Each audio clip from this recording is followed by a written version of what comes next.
Thanks so much, everyone. If you're from a country in the global south, you know the expression justice delayed is justice denied. As you just heard, in India, we have 50 million cases pending in courts, and it's going to take us 300 years to clear this backlog. Now, I finished law school. I was wide eyed, idealistic. I said cheesy things like I would fight for justice when I reached the courtrooms. But when I got to the courtrooms, they looked a little bit different from what I was taught in law school. Paper everywhere. So much paper you can actually smell it in the air. Everything handwritten by the judges themselves, actual cross examinations and depositions. More time spent in courtrooms trying to find the right document than actually preparing for arguments. And everybody just waiting and languishing in court. And that's when I realized that actually justice is not a question of law, as I studied in law school. It's a question of logistics.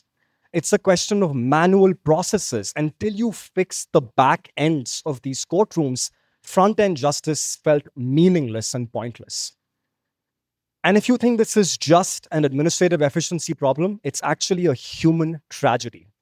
Because the people who are trapped in courts and prisons are the poorest and most vulnerable people you will ever meet. The lowest caste, people in poverty, indigenous people, stuck in court, languishing and waiting for their day in court.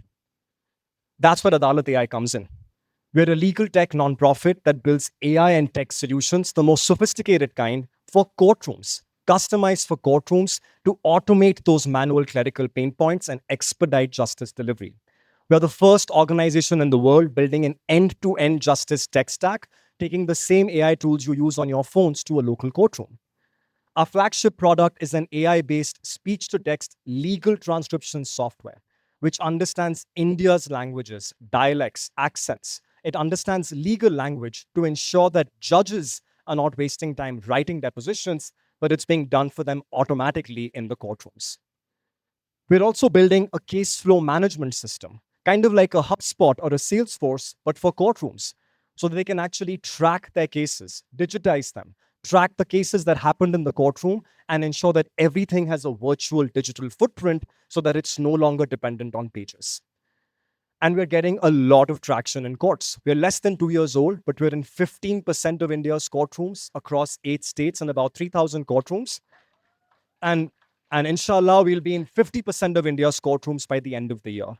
And this involves not only giving them the solution, but doing training programs, workshops with the judges and the court staff.